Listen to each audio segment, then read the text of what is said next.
예, 시장 분석과 함께 주요 투자 전략 새로운 아이디어 살펴보도록 하겠습니다. 이베스트 투자증권 이비즈 영업팀의 염승환 차장과 함께합니다. 어서 오십시오. 네, 안녕하세요. 안녕하세요. 시장 얘기부터 한번 해보도록 할 텐데 앞에서 오프닝에서도 잠깐 얘기를 했지만 시장이 좀 이틀째 연속으로 네. 이렇게 상승하다 보니까 기대감이 되게 구체화되는 것 같아요. 그래서 좀 마음도 어떤 분들은 급해지는 시기인 네. 것 같고 지금 이 시기를 어떤 반응이라고 보십니까? 지금 뭐 사실 투자자분들 입장이 다 다르시잖아요. 네. 뭐 많이 물려 있는 분도 계시고 그러니까 최근에 급 나갈 때 사서 웃고 계신 분도 분명히 계실 거고 네. 그 다음에 또 약간 좀 속쓰리신 분들은 이거 너무 타이밍 재다가 그냥 놓치신 분들. 근데 오늘 같은 날 또 쫓아가면 사실 오늘은 뭐 낙폭과대지 일부 샀으면 또 수익이 날 수도 있는데 또 잘못 들어가면 또 물리는 날이거든요. 예. 그러니까 그러다 보니까 좀 힘든 구간이긴 한데 어쨌든 전반적으로 지금은 기술적 반등 구간은 이미 좀 시작은 됐다.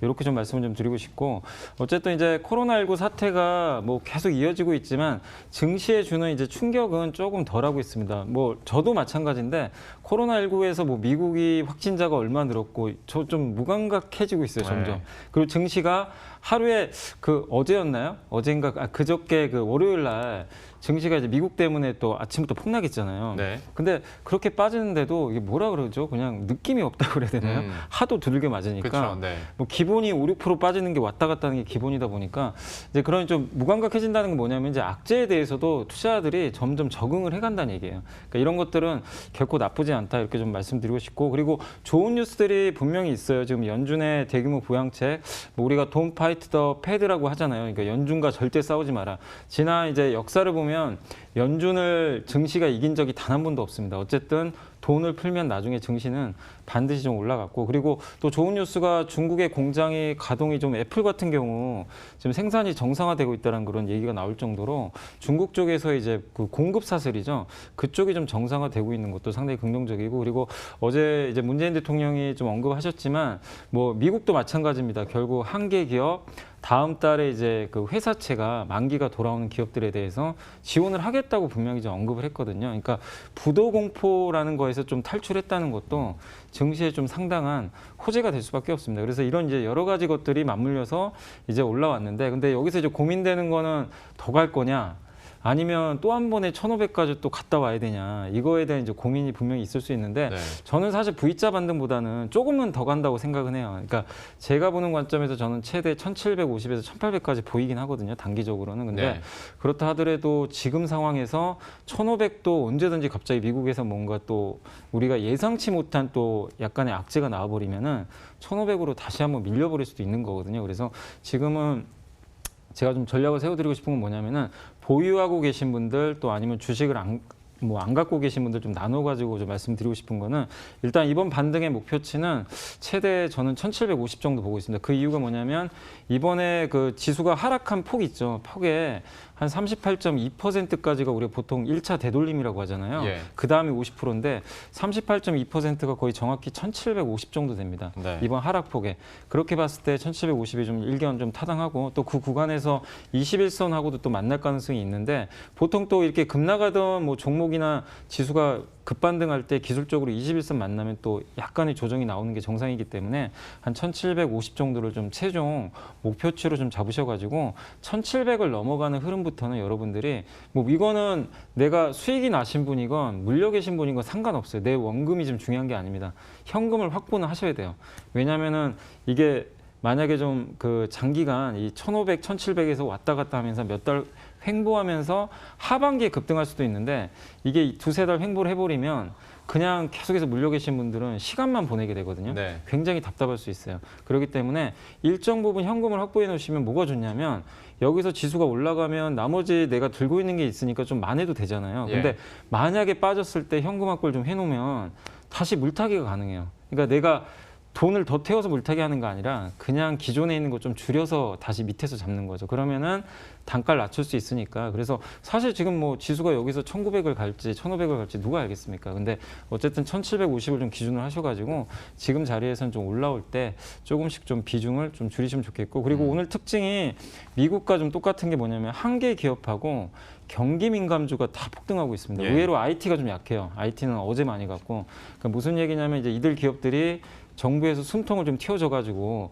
급반등이 나오는데 저는 위기가 끝났다고 사실 생각은 안 하거든요.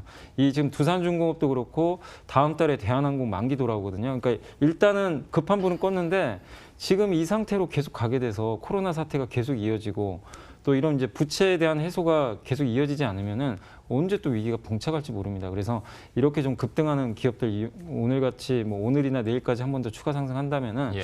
일단 이제 이런 좀 경기 민감주들 중심으로 해서는 비중 축소하시고 마지막으로 좀 업종을 보신다면 저는 좀 업종 내에서는 좀 애플 부품주 좀 잘 보셨으면 좋겠어요. 왜냐하면 어제 오늘 좀 굉장히 가는데 LG노텍이 이번 오늘 그 증권사 보고서를 보니까 1분기 실적이 깨지질 않더라고요. 오히려 추정치가 상향 조정되고 있어요. 무슨 얘기냐면 환율 효과도 있고 그리고 3분기에 애플 이제 신제품 나오잖아요.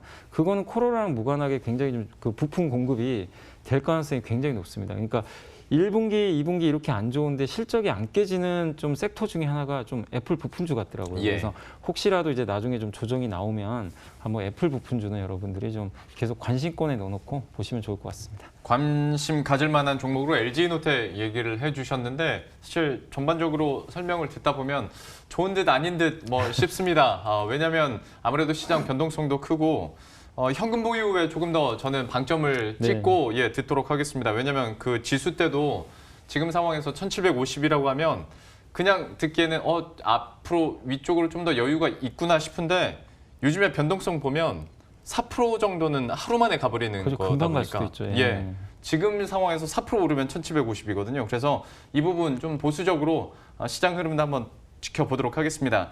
다만 종목 얘기를 해볼 때는 글쎄요, 많이 힘들지만 그래도 이 시기가 지나가면 빛을 볼 종목들은 당연히 나올 테고 그것을 언제 어떻게 선점하느냐가 문제일 것 같은데 기업 발굴은 계속 하실 거잖아요. 네, 해야 됩니다. 좀 네. 괜찮은 종목들이 눈에 띕니까? 그래서 제가 이제 당분간은 계속 이제 이런 종목들 좀 가져와서 소개해드릴 예정인데 예. 왜냐하면 이제 코로나19는 언젠간 종식이 되고 그게 끝났을 때 또 새롭게 성장하는 기업들 미리 발굴을 해놔야 돼요. 지금 이런 좀 급락장에 공부를 해놔야 나중에 이제 시장이 정상화될 때 우리가 좀 공격적으로 매매할 수 있고요. 또 뭐 지금 소개해드린 종목들은 지금 사라는 건 아닙니다. 지금은 어쨌든 저는 매수 타이밍 아니라고 봐요. 근데 어차피 이번 주든 다음 주든 또 한 번에 저는 기회가 온다고 생각하거든요. 분명히 빠지는. 그럴 때 좀 잡으시면 좋겠고 그리고 제가 선정하는 기준은 일단 트렌드에 맞는 건지 지금 계속 뭐 코로나19 여부를 떠나서 앞으로도 계속 트렌드에 맞게 시장과 궤를 같이 해서 성장하는 업종이 속했는지 아니면 또 코로나19 이후에도 이게 계속 고성장이 가능한지 그리고 경제적 회자라 그러죠. 독점. 그 업종 내에서 뭔가 좀 확실한 경제적인 해자를 가지고 있는지 그런 것들 좀 위주로 해가지고 좀 중소형주 위주로 제가 한두 개씩 소개를 해드릴 텐데 먼저 예전에도 한번 소개해드렸던 종목인데 서흥입니다. 이게 건강기능식품하고 서흥캅셀이라고 이제 우리 알약 있잖아요. 알약이 캡슐을 만드는 그런 기업인데 국내 95% 1등입니다. 근데 이게 캡슐을 만들려면 반도체랑 똑같아요. 엄청나게 돈이 들어갑니다. 그래서 국내에서는 아무도 못해요. 돈이 너무 많이 들어가니까 그래서 성 외에는 지금 국내에서는 안 하고 글로벌에서는 세계 3대 업체 중에 하나예요. 그러다 보니까 이미 경제적 해자를 가지고 있고 건강기능식품 OEM 해주거든요.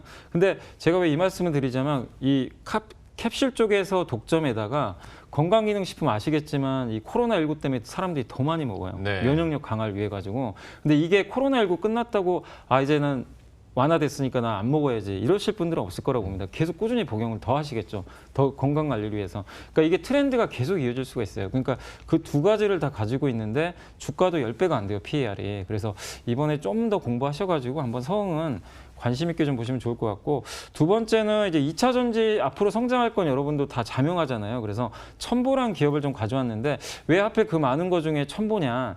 첨보가 경제적 해자를 좀 가지고 있어서 그래요. 어차피 2차 전지는 다 좋아지는데 트렌드가 뭐냐면 2차 전지에서 제일 중요한 게 니켈 함유량을 높이는 그 양극재를 이제 많이 쓰거든요. 왜냐면은 니켈 함유량을 올리면은 이게 이제 충전 용량이라든가 고출력이 가능해요. 그러니까 주행 거리가 늘어납니다. 그러려면은 니켈을 많이 써야 되는데 거기에 들어갈 수 있는 이제 양극재를 근데 니켈을 너무 많이 쓰면 수명이 금방 줄어들어요. 그래서 첨보가 만든 게 F 전해질이라고 있어요. 전해질을 만드는 회사인데 그거 만드는 세계 3대 업체 중에 하나가 첨보입니다.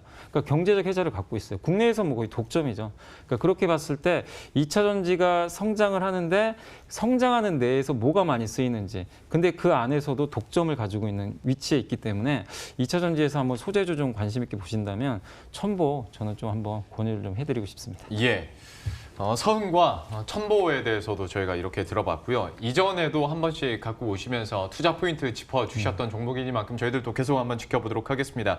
지금까지 이베스트 투자증권 이비즈 영업팀의 염승원 차장과 함께했습니다. 고맙습니다. 감사합니다.